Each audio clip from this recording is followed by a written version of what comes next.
আমি আর কিশোরী চায়ে চুমুক দিলাম। তারানাথ গল্প শুরু করলে। আমার বয়স তখন 22-23। বাড়িতে আর ভালো লাগে না। আমাদের গ্রামের ধারে বাঁধানো বটতলায় একবার এক বিচিত্র দর্শন সাধু এসে 7-8 দিন বাস করেছিল। সামনে ধুনি জ্বালিয়ে চুপ করে বসে থাকে, মাথায় চূড়ার মতো উঁচু জটার ভার, চোখ দুটো বেশ শান্ত।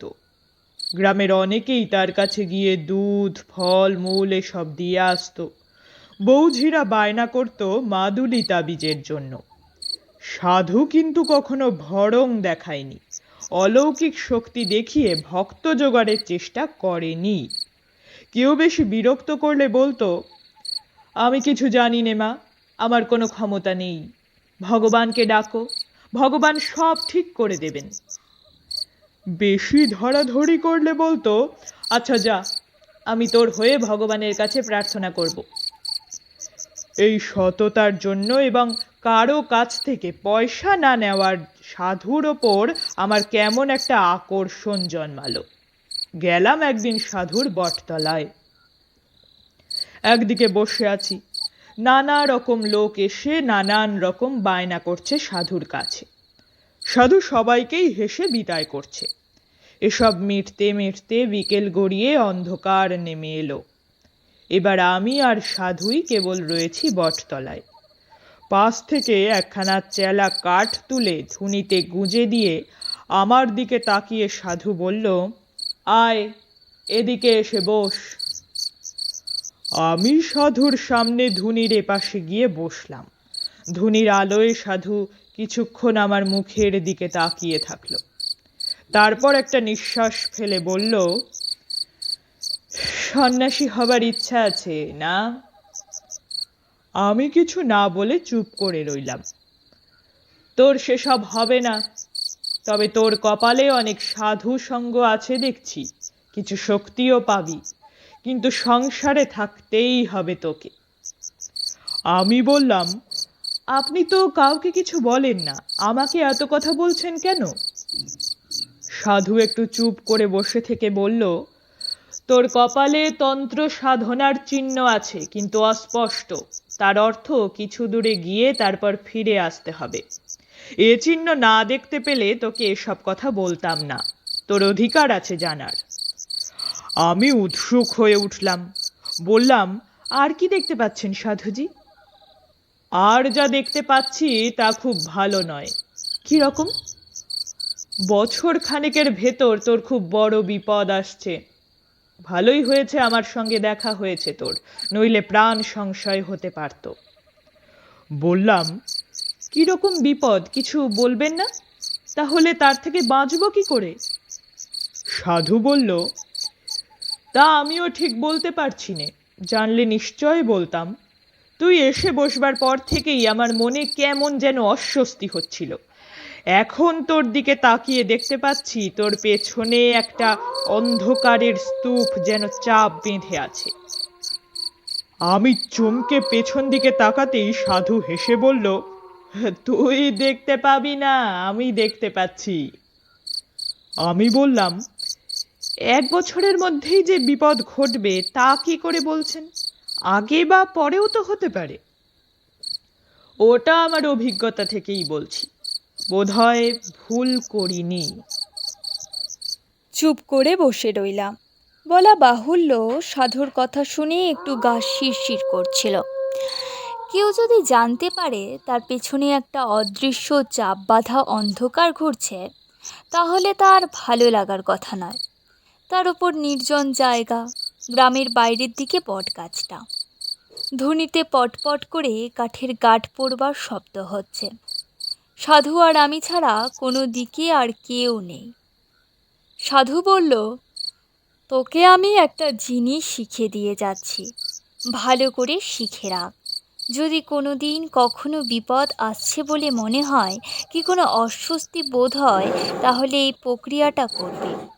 যতই বিপদ আসুক, প্রাণটা বেঁচে যাবে। বললাম, কি প্রক্রিয়া সাধুজি? সাধু বলল, নে ভালো করে দেখ, আর এই মন্ত্রটা মুখস্থ করে নে। একে বলে গাত্রবন্ধন।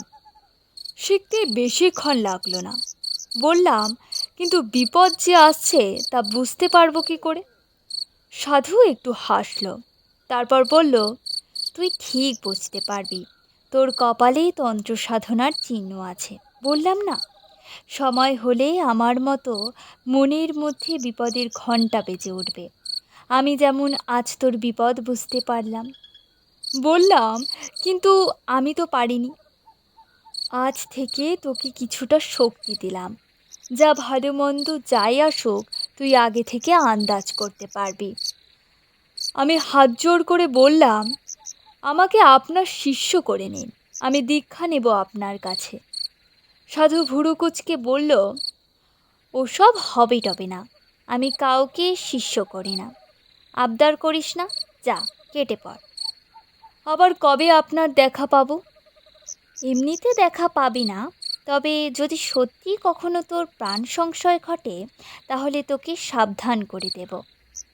তারপরেই একটা আধপোড়া কাঠ তুলে নিয়ে ধুনি ঘুচিয়ে দিতে দিতে বলল, যা যা, ভাগ, পালা। বাড়ি ফিরে এলাম। পরদিনই সেই সাধু আস্তানা ভেঙে কোথায় চলে গেল কে জানে। পরদিন বিকেলে বটতলায় গিয়ে দেখি শুধু নিভে যাওয়া ধুনির ছাই আর কতগুলো আধপোড়া কাঠ পড়ে আছে। মাসখানেক কাটল, কিছুই যেন আর ভালো লাগে না, কেবলই বাড়ির বের হয়ে পড়তে ইচ্ছে করে। পথ যেন দারুণ আকর্ষণে টানছে। কেবল যে ধর্মের স্পৃহা তা নয়, একটা ভবঘুরেমি পেয়ে বসল। আরও কিছুদিন এভাবে কাটাবার পর একদিন সত্যিই কয়েকটা জামা কাপড় আর 10টা টাকা নিয়ে বেরিয়ে পড়লাম। বাড়ির লোক খোঁজাখুঁজি করবে এবং সন্ধান পেলেই ধরে নিয়ে যাবে বাড়িতে। এজন্য সারাদিন প্রায় হাঁটতাম, যতটা দূরে গিয়ে পড়া যায়। রাত্রিরে আশ্রয় নিতাম কোনো গৃহস্থের বাড়িতে। তখনকার লোকজন ছিল ভালো, অভাব ছিল না। গোলা ভর্তি ধান, পুকুর ভর্তি মাছ, নিজের গরুর দুধ। অতিথিকে যত্ন করতে সে যুগের লোক ত্রুটি করত না। অব্রাহ্মণ গৃহস্বামী হলে গোয়াল ঘরের এক পাশ পরিষ্কার করে রান্নার আয়োজন করে দিত। সেখানে বসে রাঁধতাম। তারা আবার অপেক্ষা করত ব্রাহ্মণের প্রসাদ পাবার। কিশোরী প্রশ্ন করল, জিনিসপত্রের দাম তখন কীরকম? তারানাথ বলল, গায়ের দিকে বেশিরভাগ জিনিসই কিনে খেতে হতো না, সবই তো গ্রামের উৎপন্ন হতো। তবে হ্যাঁ, মনে আছে, একবার আমি আর আমার বন্ধু হরমোহন মাংস খাবার শখ হওয়ায় পাশের গ্রাম থেকে 10 আনা দিয়ে একটা পাঁঠা কিনে এনে দুজনে রান্না করে খেয়েছিল। তাও হরমোহন বারবার বলছিল আমরা ঠকেছি, আর একটু দরাদরি করলে 8 আনার ভেতরেই হয়ে যেত। আমি অবাক হয়ে বললাম, 10 আনায় একটা আস্ত পাঁঠা?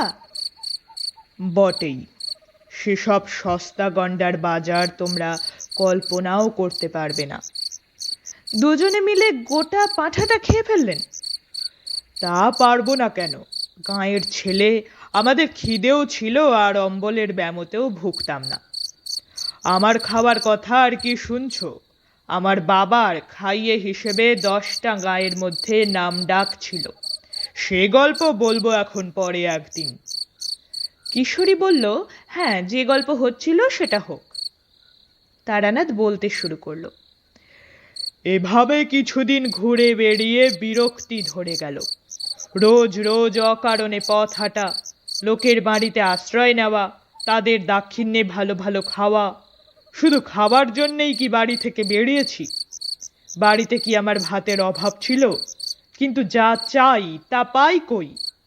যাই হোক, পথ হেঁটে ক্লান্ত অবস্থায় একদিন সন্ধেবেলা এক গ্রামে এসে পৌঁছলাম। গ্রামটায় ঘনবসতি নেই, একটু ছাড়া ছাড়া বাড়িঘর, আম জাম বাঁশবাগানে ভরা। একটা বড় আম বাগানের পাশে কাদের বেশ সুন্দর বাড়ি দেখে সেখানেই আশ্রয় নেব ভাবলাম। সুন্দর বলতে পাকা বাড়ি নয়, পোড়ো চালের বড় বড় 8-10 খানা ঘর, মাঝখানে উঠোনকে ঘিরে। বিরাট উঠোনে ধানের গোলা, একপাশে গোয়ালে কখানা গরু সাজালের ধোয়ার মধ্যে বসে বসে জাবর কাটছে। আমি উঠোনে পা দেবার সঙ্গে সঙ্গেই বাড়ির মধ্যে শাঁকে ফুঁ পড়ল। সব মিলিয়ে সম্পন্ন গৃহস্থের লক্ষণ ফুটে বেরোচ্ছে। উঠোনে দাঁড়িয়ে এদিক ওদিক তাকাচ্ছি, একজন কালো মতো মধ্যবয়স্ক লোক এগিয়ে এসে বলল, কি চাই? বললাম, আমি বিদেশি লোক, রাত্রিটা একটু থাকবার সুবিধে হবে কি? আপনারা? ব্রাহ্মণ। লোকটা আসুন আসুন করে ব্যস্ত হয়ে আমায় নিয়ে দাওয়ায় বসালো, পা ধোয়ার জল দিল। তার নাম মাধব ঘোষ, সেই বাড়ির মালিক। চাষবাস আছে প্রায় 50 বিঘের। মাধব লোক বেশ ভালো। আমাকে রান্নার ব্যবস্থা করে দিয়ে সে ঠায় বসে রইল সামনে, বসে গল্প করে। আর একটু বাদে বাদে হুকো টিকিয়ে এগিয়ে দিয়ে বলে, সাজুন, ব্রাহ্মণের প্রসাদ পাবো। কথায় কথায় আমি বললাম, আমাদের বাংলাদেশের আতিথেয়তা বড় সুন্দর না? এই যে তুমি আমাকে এত যত্ন করছো, এতে তোমার লাভ কি? জিভ কেটে মাধব বলল, আগে ও কথা বলবেন না। ব্রাহ্মণ দেবতার হাঁড়িতে 2টি চাল দিতে পারছি, সে তো আমার সৌভাগ্য। তবে কথা কি জানেন, সব অতিথি তো আবার সমান হয় না। এই তো 3-7 আগে আমাদের বাড়িতে এসে এক কাণ্ড। ধোয়া সুগন্ধি আতপ চাল হাঁড়িতে ছেড়ে দিয়ে তার দিকে ফিরে বললাম, কেন, কি হয়েছিল? চুরি টুরি নাকি? তাহলে তো বরং ছিল ভালো। শুনুন না কাণ্ড। এই ঠিক গেল সোমবার বিকেলের দিকে এক লাল কাপড় পরা সন্ন্যাসী এসে বলে, তোমার এখানে থাকবো। আমার সাদা মনে কাদা নেই, বললুম থাকুন। গোয়াল ঘরে রান্নার ব্যবস্থা করে দিলুম। দিব্যি চেহারা তার, ফর্সা রং, এই মোটা পৈতের গোছা, দেখি কিছু বোঝবার উপায় নেই।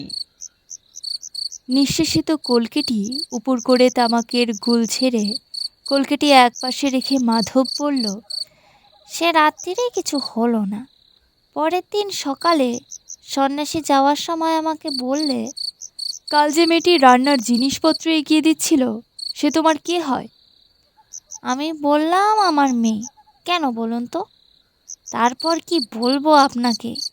সন্ন্যাসী যা বলল তা শুনে তো নিমেষে আমার মাথায় রক্ত উঠে গিয়েছে। বলে কি, তোমার ওই মেয়েটি আমাকে দাও, আমি ভৈরবী করব। ওর শরীরে ভৈরবীর চিহ্ন রয়েছে। আমি অবাক হয়ে বললাম, তারপর? মাধব ঘোষ বলল, তারপর আর কি? আমার চেঁচামেচিতে পাড়ার লোক জড়ো হয়ে গেল। বললুম, যাও ঠাকুর, ব্রাহ্মণ বলে শুধু পার পেয়ে গেলে, নইলে মাধব ঘোষের মেয়ের দিকে নজর দিয়ে গ্রাম থেকে আর বেরোতে হতো না। সন্ন্যাসী আমার দিকে কম করে তাকিয়ে যাবার সময় বলে গেল, কাজটা ভালো করলি না, তোর মেয়ে উদ্ধার হয়ে যেত, প্রতিফল হাতে হাতে পাবি। আমি অবাক হয়ে শুনছিলাম।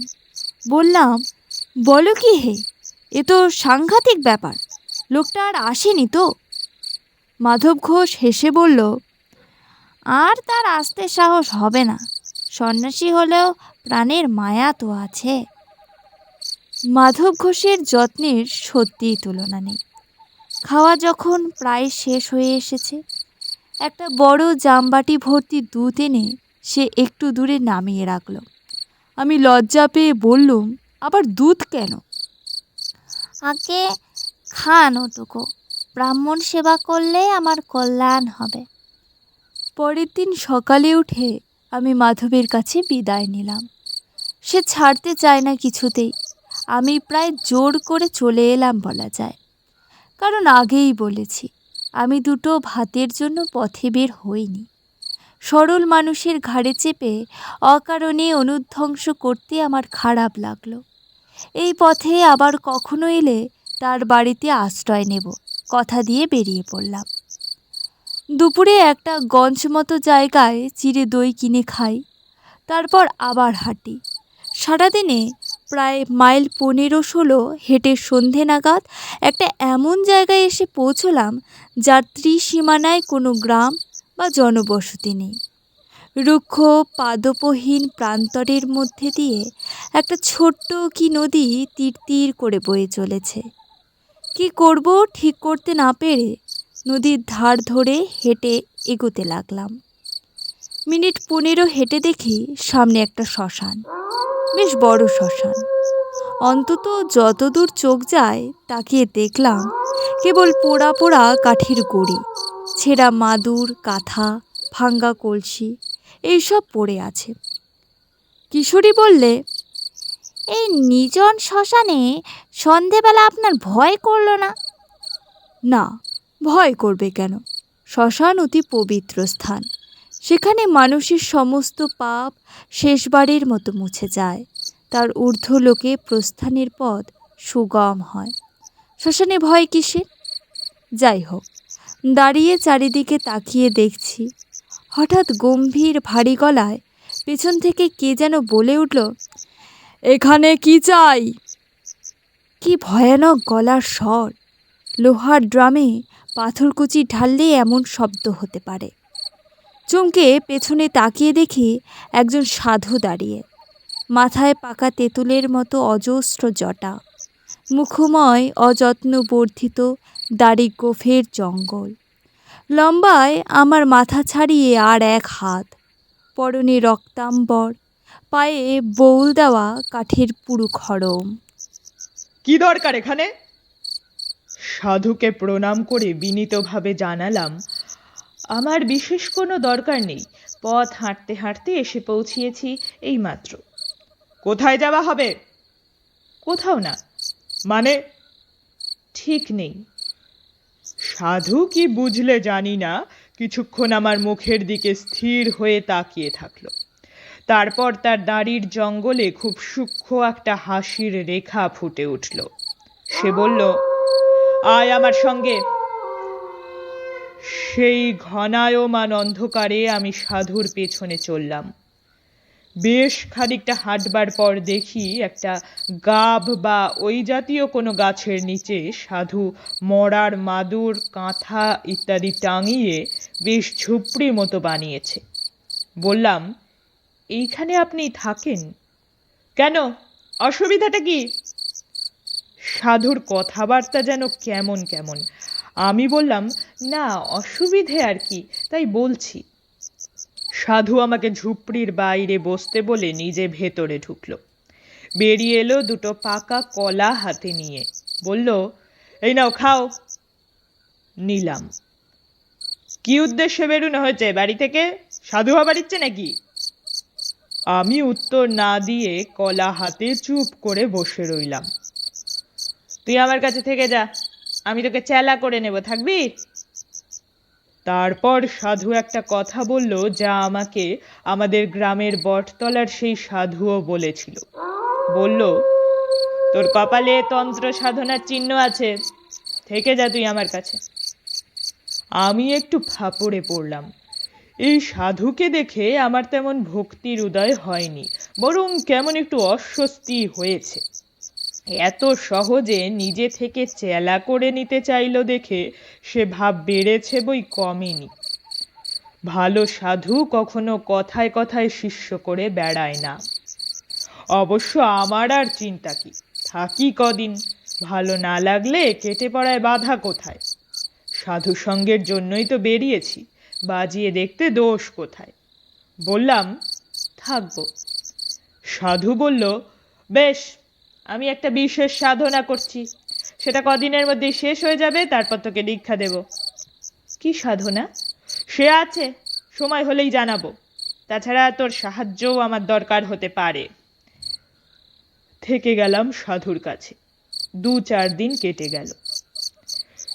সাধু আমাকে একলা ফেলে রেখে সারাদিন কোথায় কোথায় ঘুরে কি সব সংগ্রহ করে আনে, বোধহয় নিজের সাধনার জিনিসপত্র। রাত্রিরে বসে অনেকক্ষণ ধরে পুজো, সে সময়টা আচ্চা আর জপ তপ করে। আমি একটু দূরে কাঠকুটো দিয়ে আগুন জ্বেলে মাটির হাঁড়িতে ভাতে ভাত রান্না করি। অনেক রাত্রিরে খাওয়া হয়। ক্রমে সাধুর কাণ্ড কারখানা দেখে আমার মনে দৃঢ় বিশ্বাস হলো সাধু একজন কাপালিক। একদিন একটা মরা চড়ুই পাখি কোথা থেকে ঠ্যাং ধরে ঝুলিয়ে এনে হাজে। কুপড়ি থেকে ছুরি এনে চড়াইটার পেট চিরে নাড়ি ভুড়ি বের করলো সাধু। তারপর কি একটা জিনিস আমাকে না দেখিয়ে টুক করে ভরে দিল পাখিটার পেটে। আবার ঝুপড়িতে ঢুকে দুখানা একই মাপের মাটির সরা এনে একটায় মরা পাখিটা রেখে অন্যটা দিয়ে চাপা দিয়ে দিল। তারপর একটু আটা মেখে সেই আটা দিয়ে দুটো সরাই মুখে মুখে জুড়ে দিল। আমি অবাক হয়ে বললাম, এ দিয়ে কি হবে? সাধু সংক্ষেপে বলল, কাজ আছে। তারপর আমার হাতে মুখবন্ধ সরাটা দিয়ে বলল, আগুনে পোড়াও তো এটা, 1 ঘন্টা ধরে পোড়াবে। এইভাবে 3 দিন 1 ঘন্টা করে পোড়াবে। নাও। রান্না হয়ে গিয়েছিল, কিন্তু আগুন তখনও জ্বলছে। আমি কথা না বলে সরাটা সাধুর কাছ থেকে নিয়ে আগুনে রেখে দিলাম। সাধু বললে, দ্রব্যগুণ বুঝলে? দ্রব্যগুণ এক বিরাট জিনিস, তুমি মানো? বললাম, নিজে প্রত্যক্ষ দেখিনি কখনো, গাছপালা থেকে ওষুধ তৈরি হয় দেখেছি, খেলে অসুখ সেরে যায় তাও দেখেছি, কিন্তু যেসব কথা শুনতে পাওয়া যায়, যেমন বশীকরণ, স্তম্ভন, সেসব দেখিনি। সাধু হেসে উঠে বলল, বশীকরণ ও আবার একটা কঠিন কিছু নয়, ওর অনেক রকম উপায় আছে। বেশি জটিল প্রক্রিয়ায় যাবার দরকার কি? একটা সোজা উপায় শিখিয়ে দিই, শোনো। চেষ্টা করলে তুমিও পারবে। আগে কি? যে কোনো মাসের অমাবস্যা তিথিতে যদি দুপুরবেলা ঘূর্ণিঝড় ওঠে কিংবা জোরালো হাওয়া দেয়, তাহলে সেই হাওয়ায় উড়ে যাওয়া কোনো শুকনো গাছের পাতা একটা মন্ত্র বলতে বলতে বা হাতে ধরে ফেলতে হবে। সেই পাতা গুঁড়ো করে পান বা দুধ বা যা হোক কিছুর সঙ্গে খাইয়ে দিতে পারলে সেই লোক কুকুরের মতো তোমার পায়ে পায়ে ঘুরবে। আছে আমার কাছে, দেখবে। সাধু খুপড়ি থেকে একটা শুকনো অশ্বত্থ পাত হাতে করে বেরিয়ে এলো। বলল, ভাদ্র মাসের অমাবস্যায় ধরেছিলাম, থাক আমার কাছে, এর গুণ দেখিয়ে দেব। দিন 2 আগে সাধু একটা বেশ মোটা নিমের ডাল নিয়ে এসেছিল। একদিন সকালে দেখি বসে বসে ছুরি আর দা দিয়ে কেটে তার থেকে একটা পুতুল বানাচ্ছে। নাক, মুখ, চোখ সব শুদ্ধ একটা মানুষের মূর্তি। এদিনও অবাক হয়ে জিজ্ঞাসা করলাম, এ দিয়ে কি হবে? এদিনও সাধু রহস্যময় হেসে বলল, কাজ আছে। তখনও আমি সাধুর আসল উদ্দেশ্য কিছুই বুঝতে পারিনি। বুঝতে পারলে আর এক মুহূর্ত সেখানে থাকতাম না। আরও 3-4 দিন কাটলো। একদিন বিকেলে আমি রান্নার জন্য কাঠকুটো এক জায়গায় জড়ো করছি। সাধু এসে কাছে বসল। বলল, তুমি প্রকৃতির সংহার শক্তিতে বিশ্বাস করো? বললাম, আগে ঠিক বুঝতে পারলাম না। প্রকৃতির অনেক রকম শক্তি আছে।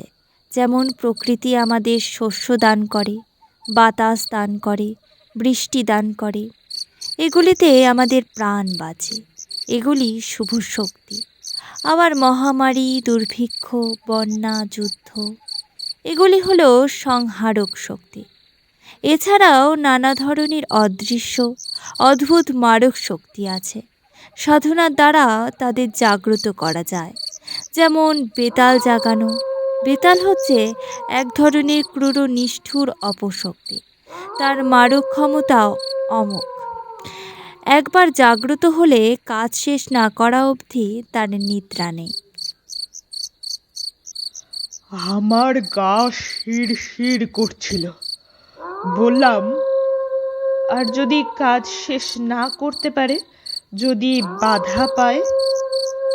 সন্ন্যাসীর চোখ জ্বলে উঠল। বলল, বেতালকে বাধা দেওয়া খুব কঠিন, প্রায় অসম্ভব। কিন্তু বাধা পেলে সে ফিরে এসে যে তাকে জাগিয়েছে তাকেই হত্যা করে। এসব আগুন নিয়ে খেলা। সাধু একটু চুপ করে থেকে বলল, আজ রাত্রিরে তোমাকে বেতাল জাগানোর পদ্ধতি শেখাবো, তুমি ভয় পাবে না তো? প্রথমে ভাবলাম, বলি হ্যাঁ, তারপর জিনিসপত্র পোটলা করে পালাই। কিন্তু কেমন একটা আকর্ষণ হলো। বললাম, না, আপনি কি এরই সাধনা করছিলেন? সন্ন্যাসী হেসে বললে, তাই। সেদিন রাত্রির যখন গভীর, সাধু তার ক্রিয়াকর্ম শুরু করলো। জবা ফুলের মালা, রক্তচন্দন, এসব আগে থেকেই জোগাড় করা ছিল। সাধু সেই নিম কাঠের পুতুলটা এনে তাতে বেশ করে তেল সিঁদুর মাখালো, তারপর সেটাকে কোমর অবধি পুঁতল মাটিতে। তার চারদিকে বেড়ার মতো করে মাটিতে রেখে দিল একটা জবা ফুলের মালা। পদ্মাসনে বসে বিড়বিড় করে কি মন্ত্র পড়তে পড়তে পুতুলটায় চন্দনের ছিটে দিতে লাগলো। এসব হলে ঝোলা থেকে বের করলো একটা মদের বোতল। সাধুর ঝুপড়িতে একটা মরার খুলি ছিল, আগেই দেখেছি। সেটাতে খানিকটা মদ ঢেলে সাধু আমার দিকে তাকিয়ে বলল, সেই বন্ধ সরাটা কই? আমি সরাই এনে দিলাম। সাধু আটাগুলো নখ দিয়ে খুঁটে খুঁটে তুলে সরাটা খুলল। দেখলাম 3 দিন পোড়ানোতে ভেতরের পাখিটা একদম ছাই হয়ে গিয়েছে। সেই ছাই এক চিমটে নিয়ে মদে মেশালো সাধু, তারপর ঠক করে মদটা গলায় ঢেলে দিল। খাবার পরেই সাধুর আশ্চর্য পরিবর্তন দেখলাম। সাধুর চোখ দুটো ছোট ছোট কোটরে গিয়ে যেন 2 টুকরো কয়লার মতো জ্বলতে লাগলো। আমার দিকে ফিরে সাধু বলল, শুকনো কাঠ দিয়ে একটা ধুনি করো। করলাম। ধুনি বেশ জ্বলে উঠতে সাধু রক্তচন্দন দিয়ে ধুনি পুজো করলো। তারপর তামার কোষায় গাওয়া ঘি, একটা জবা ফুল, আরো কি যেন মিশিয়ে মন্ত্র পড়ে আগুনে আহুতি দিল। সঙ্গে সঙ্গে একটা বিকট পোড়া গন্ধে ভরে গেল চারদিক। সাধু বিকৃত গলায় হেসে উঠল, আর আমার মনে হলো সেই ধোঁয়া আর অন্ধকারের ভেতরে ধুনির মধ্যে থেকে একটা যেন জমাট অন্ধকার দিয়ে তৈরি মূর্তি উঠে বাতাসে ভর করে ভেসে কোথায় মিলিয়ে গেল। আমি অবাক হয়ে সেই দিকে তাকিয়ে রইলাম। মূর্তিটাকে খুব পরিষ্কারভাবে যে দেখেছিলাম তা বলতে পারি না, তবে যেটুকু দেখতে পেয়েছিলাম তাতেই বুক ঠান্ডা হয়ে আসে। বিশাল, স্থূলরাত্রির অন্ধকার দিয়ে তৈরি যেন একটা অপছায়া। সাধু বলল, দেখলে ওই বেতাল? আমি বললাম, কোথায় গেল? সাধু বসে বলল, এদিকে সরে আসো। আমি আসল কথাটা এতদিন তোমাকে বলিনি, আজ বলি। আজ থেকে 15-20 দিন আগে এখান থেকে মাইল 20 দূরে এক গ্রামে আমি মাধব ঘোষ বলে একজন লোকের বাড়ি রাত্রিরে আতিথ্য গ্রহণ করি। আমার মাথায় বিদ্যুৎ খেলে গেল। মাধব ঘোষ? তাহলে এই কাপালি কি সেদিন মাধব ঘোষের বাড়িতে হাঙ্গামা করেছিল? বটে। আমি ভয় পেয়ে বললাম, কি করবেন আপনি? করব কি, করেছি। এই যে বেতাল জাগিয়ে পাঠালাম, কোথায় গেল সে? পাঠালাম ওই মাধব ঘোষের বাড়ি। এইবার সে বুঝবে কাকে সে অপমান করেছিল। কি হবে মাধব ঘোষের? আজ তার নিজের ক্ষতি কিছু হবে না, আজ তার বাড়িতে একটা কিছু করে আসবে বেতাল। এক পক্ষ ধরে আমি বেতাল মন্ত্র জপ করে আজ আহুতি দিয়েছি। কাল অমাবস্যা, কাল পূর্ণাহুতি দেব হোম করে। ওই যে নিম কাঠের পুতুল দেখছো, ওটা হচ্ছে মাধব ঘোষের প্রতিমূর্তি। ওই পুতুলে কাল প্রাণ প্রতিষ্ঠা করে বেতালকে চিনিয়ে দেব। তারপর বেতাল আবার কাল যাবে মাধবের বাড়ি।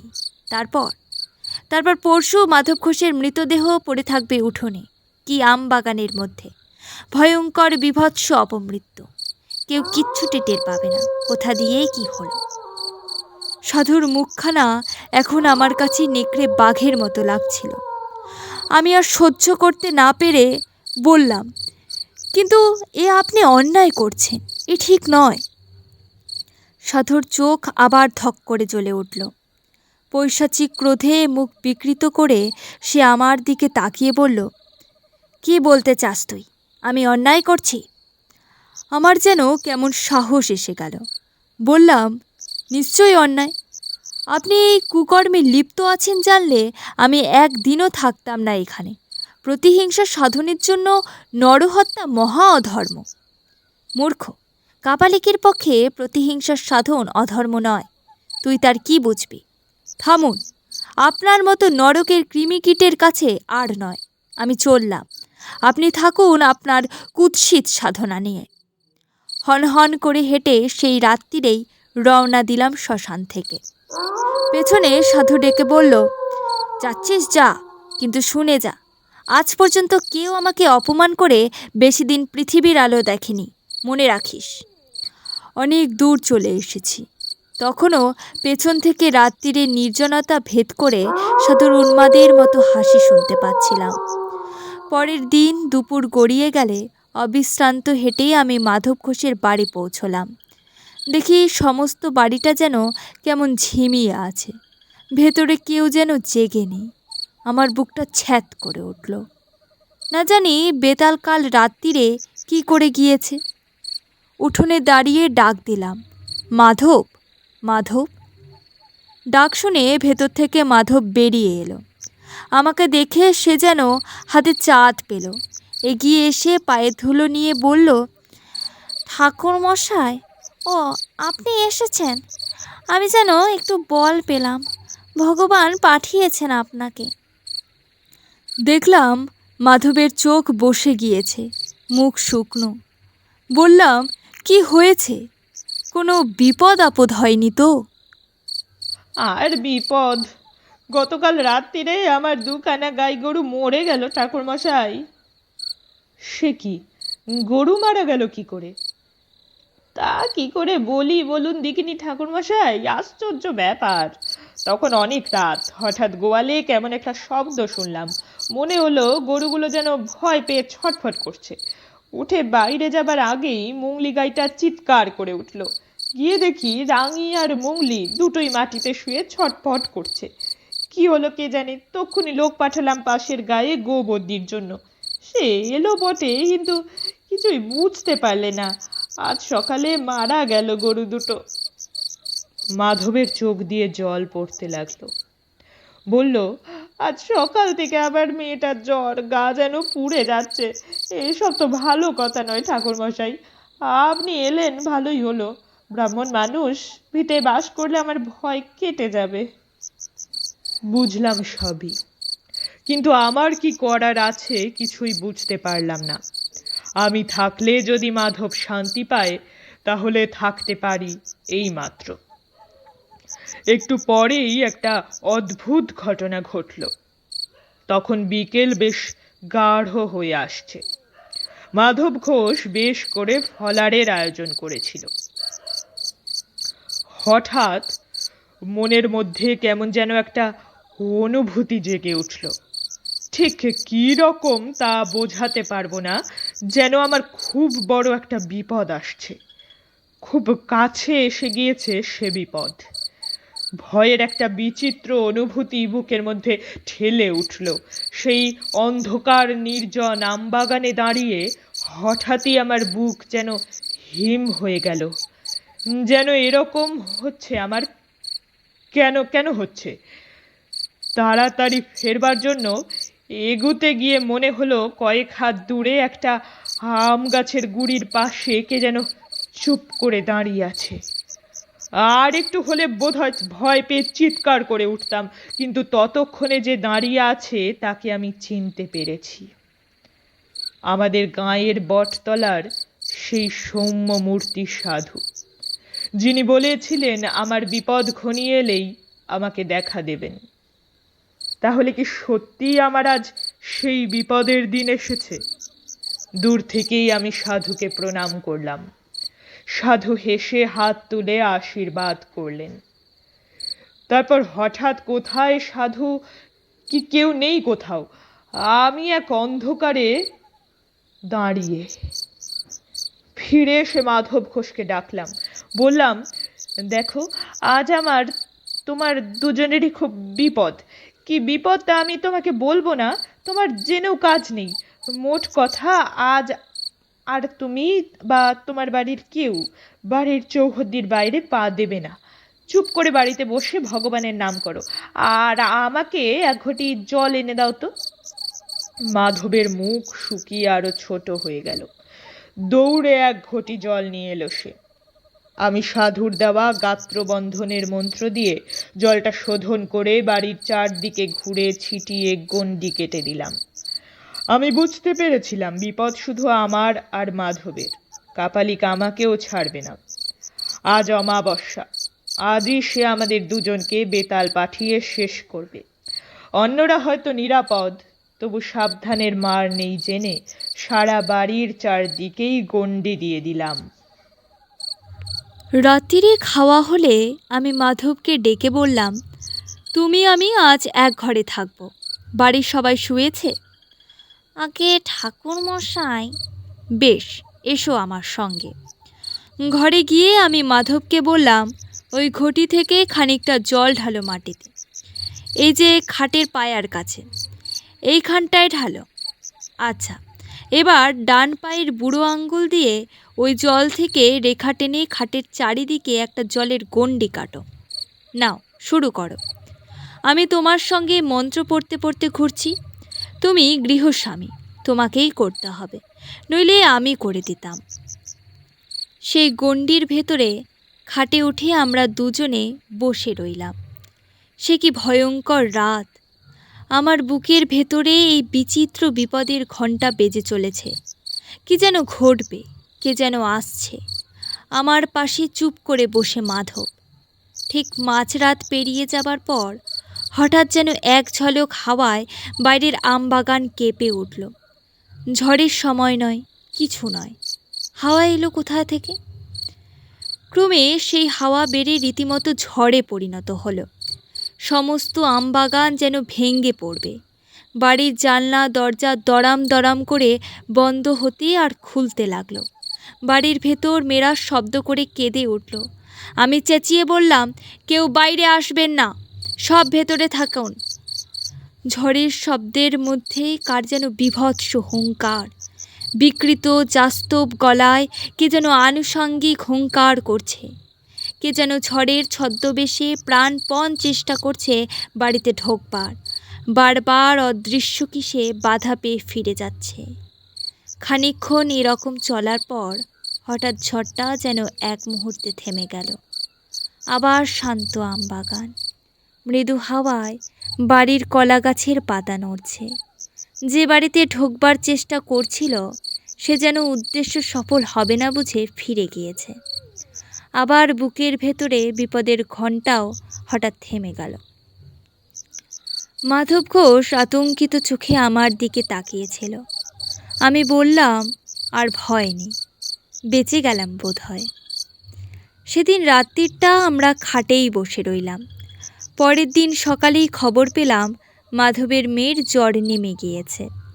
আমি সকালেই বিদায় চেয়েছিলাম, মাধব ঘোষ কিছুতেই ছাড়ল না। খালি বলে, আপনার দয়াতেই রক্ষা পেলাম। বেঁধে রাখতে পারবো না জানি, তবু এই বেলাটা থেকে যেতেই হবে। থেকে ভালোই করেছিলাম, নইলে ঘটনাটার শেষটুকু জানতে পারতাম না। বিকেলে মাধবের কাছ থেকে বিদায় নিয়ে বেরিয়ে প্রায় মাইল খানেক চলে এসেছি। দেখি ঘোড়ায় চড়ে এক দারোগা বাবু কোথায় যেন চলেছেন, পেছনে দুজন পাগড়িওয়ালা সেপাই। আমার কাছ দিয়ে যখন তারা যাচ্ছেন কি মনে হতে একজন সেপাইকে জিজ্ঞাসা করলাম, কোথায় চলেছ বাপু? সেপাইটা বলল, সামনে বিরামখালিতে একটি শ্মশান আছে জানেন, সেই শ্মশানে এক কাপালিক থাকতো, সে খুন হয়েছে। ধরা গলায় বললাম, খুন হয়েছে বোঝা গেল কি করে? মাথাটা নাকি একেবারে মুচড়ে উল্টো দিকে ঘুরিয়ে দিয়েছে। অনেকে মিলে করেছে আর কি, একজনের কাজ না। আমি তখন সব বুঝতে পেরেছি। কাপালিকই তো বলেছিল বেতাল বাধা পেলে ফিরে গিয়ে যে জাগিয়েছে তাকেই আক্রমণ করে। কি ভয়ঙ্কর মৃত্যু! গল্প শেষ করে তারানাথ বললে, কিরকম শুনলে? আমরা বললাম, ভালোই। পথে বেরিয়ে কিশোরীকে বললাম, বিশ্বাস হলো? সে কথার জবাব না দিয়ে কিশোরী হেসে বললে, দিনটা তো ভালো কাটলো।